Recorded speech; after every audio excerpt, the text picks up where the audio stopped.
This is after the flag. Round 12, the 2023 MotoGP World Championship in the books. The Red Bull San Marino Grand Prix certainly produced plenty of talking points coming out of 27 laps of action here this afternoon.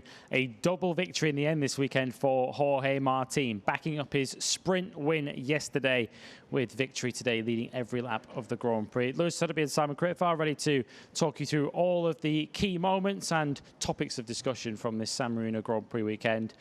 And two overriding factors for me, or overriding themes from today. First of all, the excellence of Jorge Martin and the just sheer will and physical endurance and will to put yourself through the pain barrier that we saw from the two who joined him on the podium. Yes.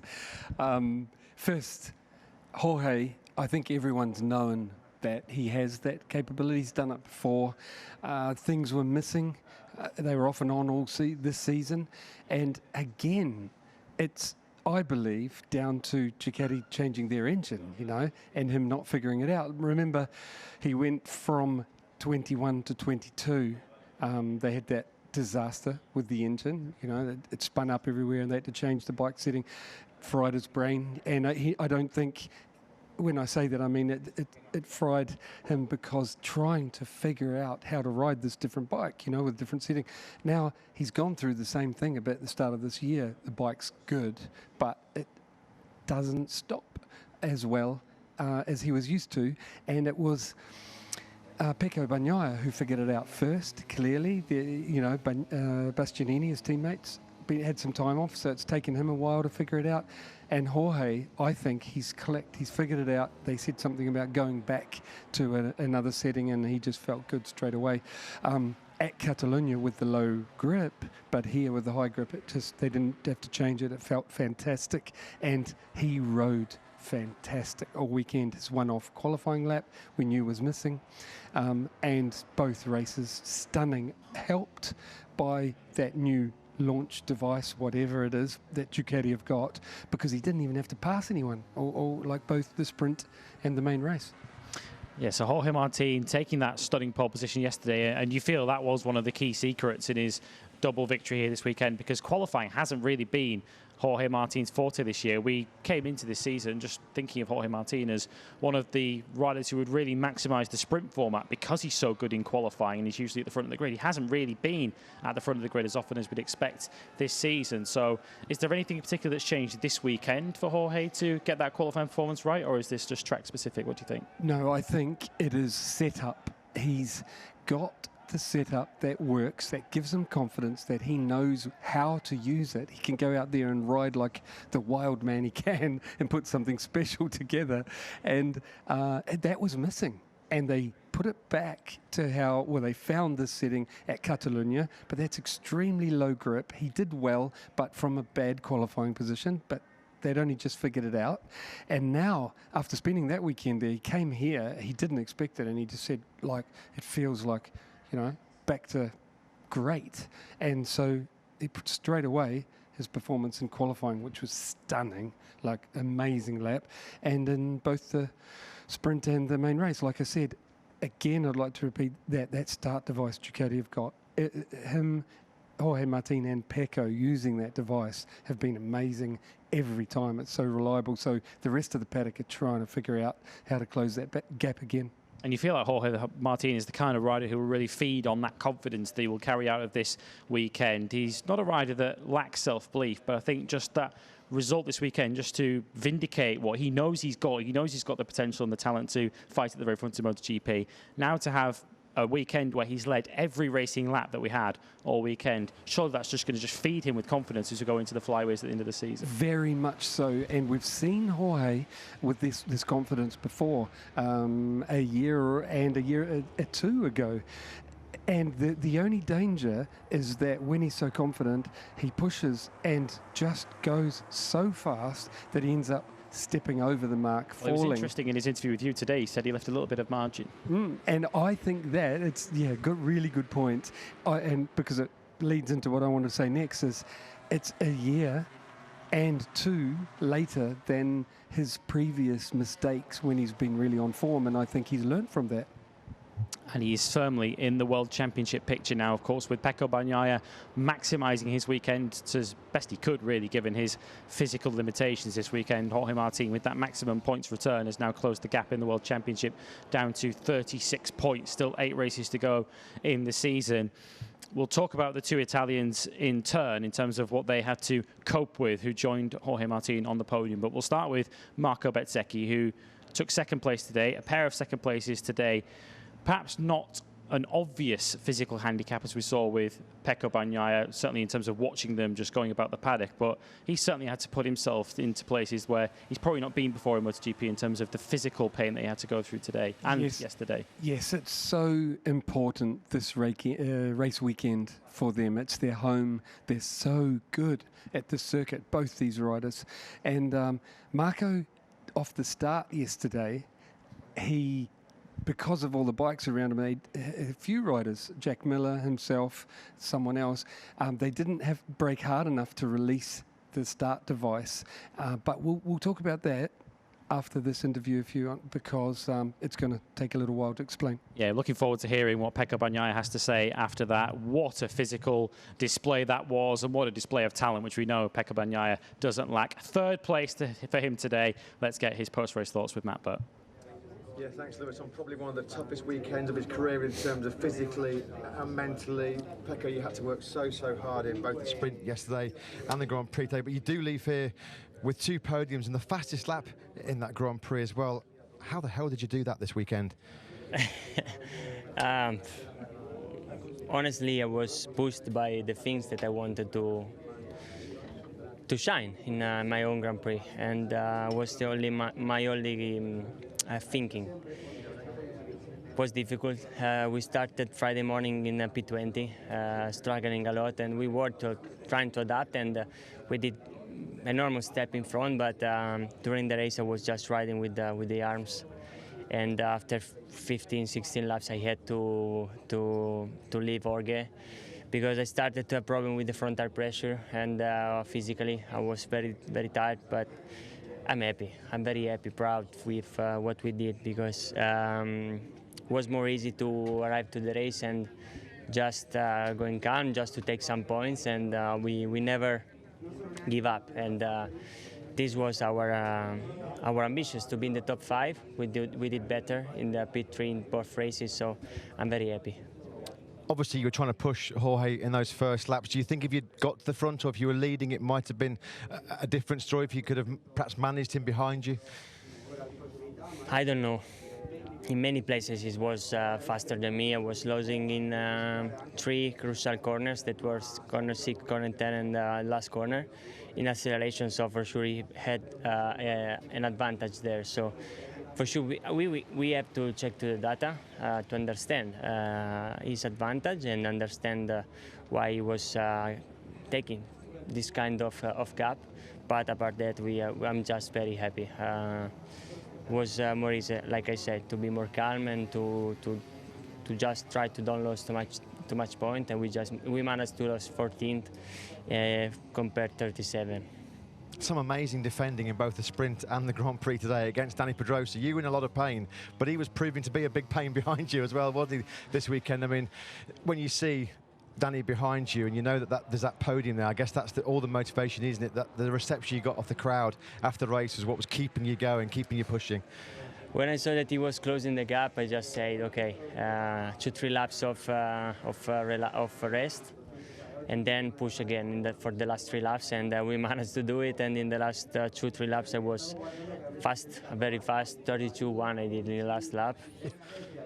And when I finished the race, I just take a big breath, because I was finished. And how was it? I mean, all the hard work that you've put in behind the scenes. We have to remember it's just 7 days ago since you had that horrible crash in Catalonia, Pecco. How was it when you're on the cool-down lap, you saw Valentino there, and then you got to come on the podium for those very, very special celebrations? It made all the hard work you and the team have put into worth it, didn't it? We did an enormous job, I think, to be ready to fight in this weekend. we were not in the situation of fighting for a win, but we managed to do an enormous job. Vale is always so present with us. Yesterday night he called me to understand, because we didn't met, and I was checking if I was okay. And just said, go and relax, don't think too much, and just try to don't lose too much point. And I tried, and that was the best way possible to race today, because 27 laps on this condition was very, very long, and we managed to do a really good job. I had just to say thanks to our trainer that prepared us in the best way possible, and that was the result. Some wise words from the boss on Saturday night. Pecco, a truly amazing performance from you this weekend. Congratulations, because you really did deserve that podium here today. Well done. Grazie mille. Yeah, many congratulations to Pecco Bagnaia. He certainly earned that third place here today. And for mere mortals like myself who've never ridden these motorcycles at full chat, it's difficult to quite put yourself in his mindset. The presence of mind that he's still able to have during a race like that just amazes me, where he's able to put himself in a position where he thinks, okay, I've got 6 laps to go, 3 laps of a rest, and then let's go big again and push again for the final 3 laps to try and secure that podium. Pecco Bagnaia is not the most demonstrative of figures. He's not the most charismatic of personality, some might say, but you've got a real graphic demonstration today of just how much he wants this. That is the whole point, what you just said, and that is how much he wanted it. And I said to Matt Bird in the commentary box during this weekend that that's what it's all about. As humans, it doesn't matter what you're doing, whether it's an injured father having to go to work, a mum having to look with kids with an injury or suffering in some way. It comes down to how much you want it to be able to get it done, you know. And that's what I think you've seen here with Pecco. But there's a skill to manage the overheating front tyre, to know what to do, and the temperature and pressure front tyre makes it very easy to lose the front, very easy to lock, and you've got to really focus on that. And while you're suffering in that heat, he did a great job. We've got to remember, like Matt said, it was only 7 days ago he was launched and came down really hard. His whole body has had a big shock. His leg was run over, damaged knee, and he gets back on and does that job. I think he can be really proud this weekend. He did more than Ducati would have expected from him, you know. I know that they would have wanted him to rescue points, but he did more than that. Yeah, really went beyond the call of duty here this weekend. He came into the weekend thinking that if he got a couple of top 5 finishes, he would be more than happy with that. Well, he did better than that. He got a couple of third places and valuable World Championship points. He had to fight hard in the end to hold off Danny Pedrosa. Carbon copy in some ways of what we saw in the sprint yesterday, albeit a different coloured Ducati today with that special yellow livery. With a Ducati 1-2-3 on the podium in both the sprint and the race, which isn't necessarily out of the ordinary. Many will immediately look at Danny Pedrosa as one of the standout performances of the weekend. On a carbon fibre chassis, which has clearly got KTM some pretty good information and data to take into tomorrow's test. Just try and put it into context. How good a performance from the start of the weekend to the end of it was that from Danny? First of all, I'd like to say that it is Ducati's home here. They spend so much time here. It's a start-stop circuit. There's a few flowing sections, but there's a lot of hard braking and a lot of second gear acceleration, and that is their strong point. And they were clearly the best machine here. Danny's performance was wonderful. He's absolute class. He always has been, and he always will be. And he just drew on that class to be able to perform with the best riders in the world and machines, and really do himself proud, you know, and KTM proud. So about the carbon fibre chassis, hopefully we'll get, it looks like it's good enough that the riders are going to get to test it tomorrow, and then, meaning the factory riders, and give feedback in it. Maybe even we'll see it very soon on their machines. Yeah, very optimistic and positive early signs for KTM. Brad Binder was certainly hoping that he would have been in that podium battle as well. He was ahead of Danny Pedrosa when he crashed at turn 14. He did remount and came back to score a couple of points in 14th place, which is a pretty impressive achievement in itself. But let's try and forecast how the rest of that race would have panned out. Dani Pedrosa was right behind Pecco Bagnaia in that battle for the podium. Where in that battle do you think Brad Binder would have featured if he was still there at the end? I think Brad would have gone on and attacked, you know. The thing was, today was always easy to make a mistake because of that front tyre temperature and these high track temperatures following other motorcycles close. So if he hadn't have made a mistake or made a mistake again later in the race, I still think Danny, with his dial and his lightweight, made those tyres go better. He was so strong at the end. We'll never know, but I think overall, I think Danny would have still been there at the end because of the tyre drop. Well, what we certainly knew today was who was the superior rider out there right throughout the weekend, from Saturday morning, pole position, sprint victory yesterday, and leading every lap on his way to victory here. The San Marino Grand Prix winner, Jorge Martin, is with Matt. Jorge, you told us on Thursday you didn't have very high expectations for this weekend, yet here we are on Sunday, an all-time lap record to take pole position. You win the sprint, you win the Grand Prix, you lead all 40 laps in the races. Was that just about the dream weekend in Ducati's home race for you? For sure, you know, winning finally here at Ducati's home is unbelievable. It was a tough one because I felt a lot of the pressure from the Italian riders. Today they were riding really smooth. I was hearing their engines, so at that point I was even though I was calm because I thought that my moment on the race will come. So I was just trying to keep the lead. When I was hearing their engines, I was pushing a bit more so I could keep the lead. And as soon as I saw some weakness from them, I tried a bit more to make this difference and win today.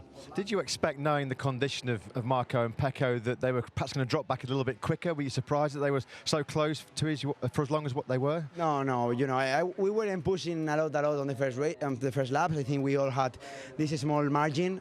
And I think when you are on the race mode, when you have all the painkillers, you don't feel it a lot because I remember racing with a lot of injuries and I was able, even though, to make good results.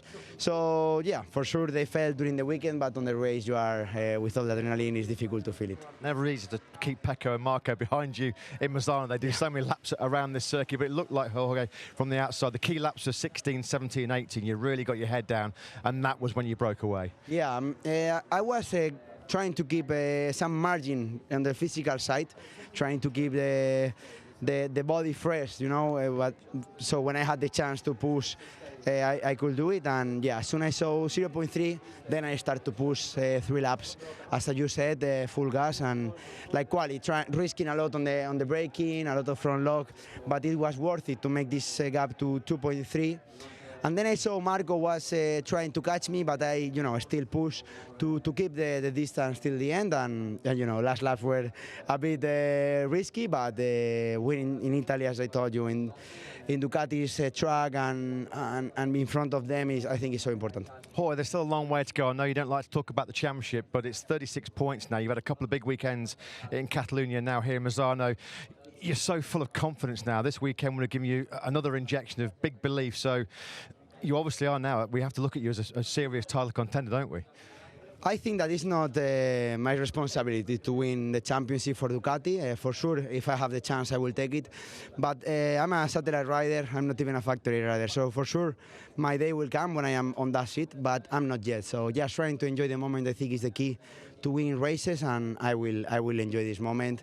And as I told you, my moment to win championships when I'm a factory rider will arrive soon.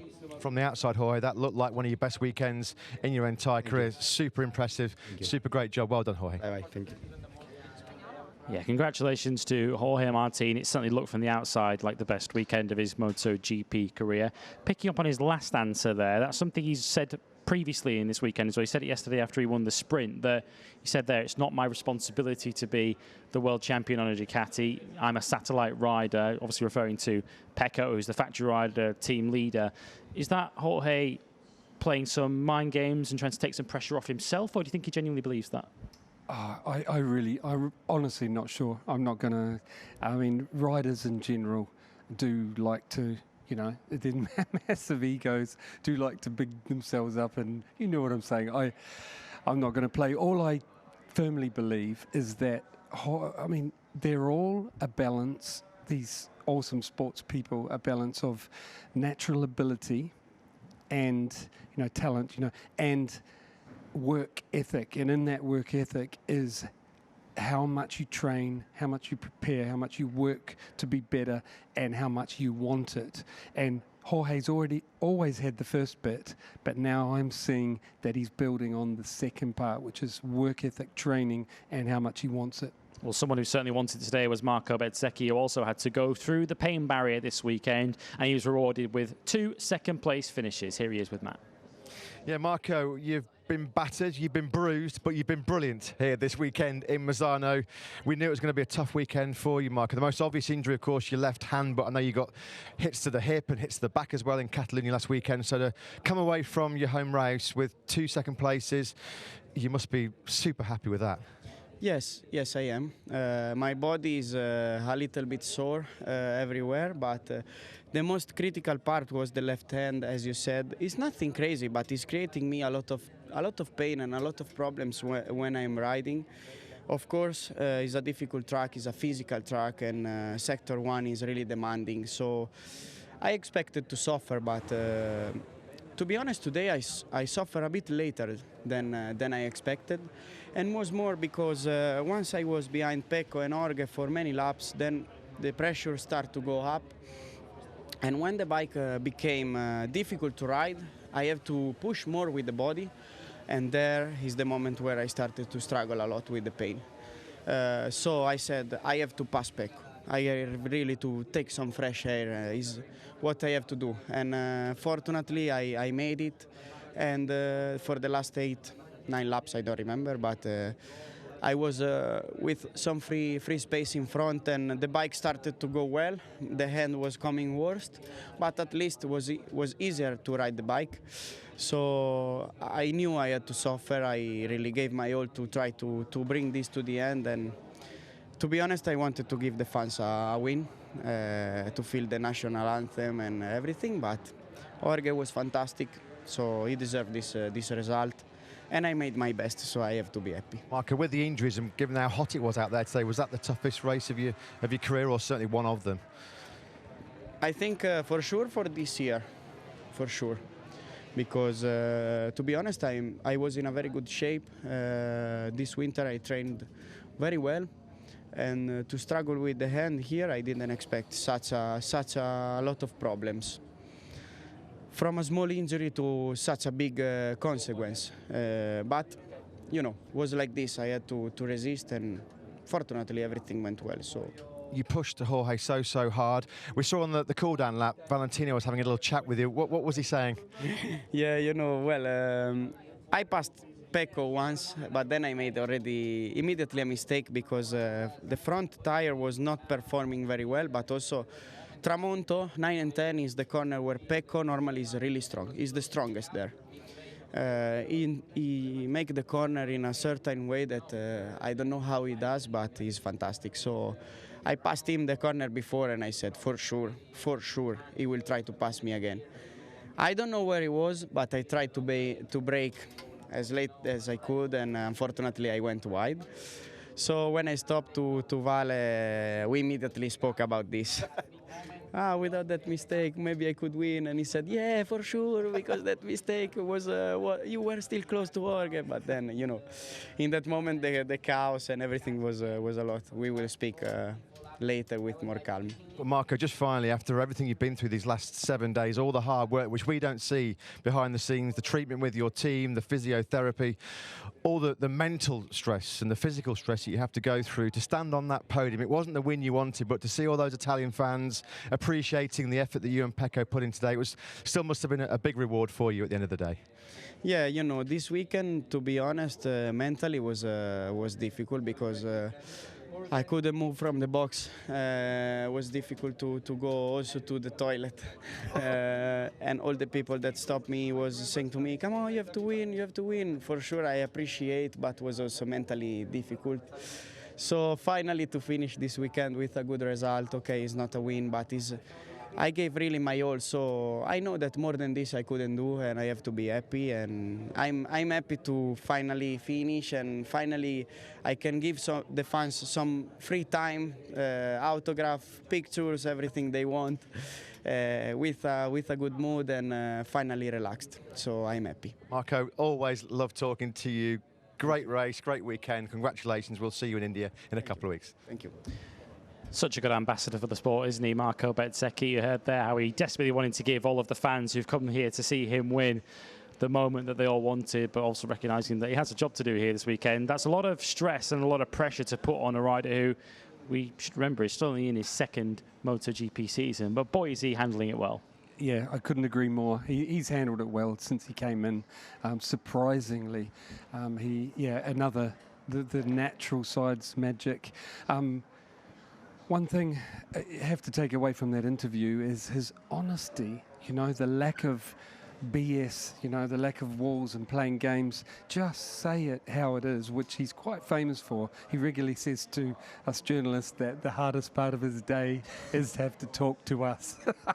and I love that he just says it how it is, and it's refreshing. And he's a big talent, big personality. You can even see a little bit of the Valentino, the way he deals with stuff, and I love it. Third place for him today. 3 Aprilias inside the top 8 here this afternoon, although, curiously, the Catalan double winner, Aleix Espargaro, was not among them. Maverick Vinales 5th, Miguel Oliveira 6th, Raul Fernandez 8th. Weirdly, is the rider who finished the lowest of those 3 probably coming away from here the happiest? Yeah, you're probably right. I have to say, I'm disappointed. Maverick, I'm going to give up predicting with Maverick because I can't. I fail every time. So I really thought Mav would be in that fight. I thought he'd be in front of Pedrosa, being the one to take it to the Ducatis, and it was Danny. A select few went for the soft rear tyre today. The most successful among them was Marc Marquez. Based on what he's achieved throughout his long and glittering career, 7th place at Misano doesn't sound like much, but based on what he's having to cope with at the moment, that's a result worthy of a pat on the back for Marc, that, isn't it?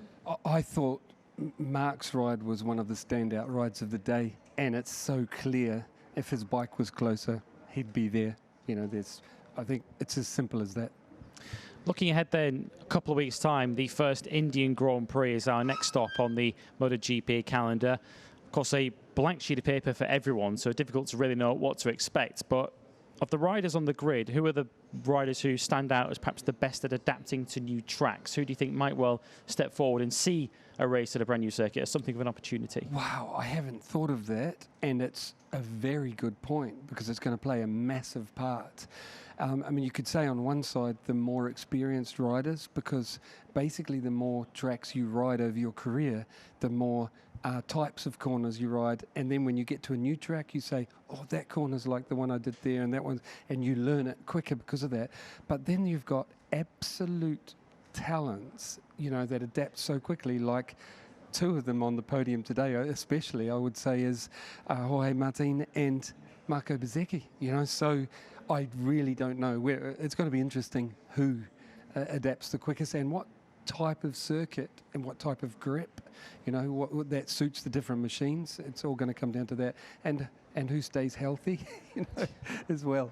Yeah, if there's any rider who's going to be grateful of a 2-week gap, it's going to be Pecco Bagnaia, because we're heading into a very frenetic and intense stage of the season. Weekend off next weekend, and then 8 Grand Prix to come in the space of 10 weeks. So it's very important for the likes of Bagnaia and Bezzecchi to get themselves rested up, because they're going to have no real time to rest in the remaining part of this season, are they? Yes, it's true. The bit they would have missed out on in the last week, it would be training. Because of the injury, they'll be doing so much physio and not being able to train properly.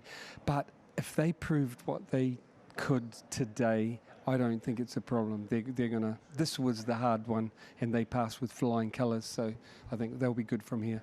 Well, a new challenge awaits everybody in 2 weeks' time. The first Indian Grand Prix at the Bud International Circuit. We will see who adapts quickest to that new challenge. We will, of course, be with you throughout the weekend. We cannot wait to head out to New Delhi in a couple of weeks' time for the Indian Grand Prix. Jorge Martin will go there on the back of a stunning double win here this afternoon in San Marino. Bagnaia will go as the World Championship leader, and we will see you all in India in 2 weeks' time.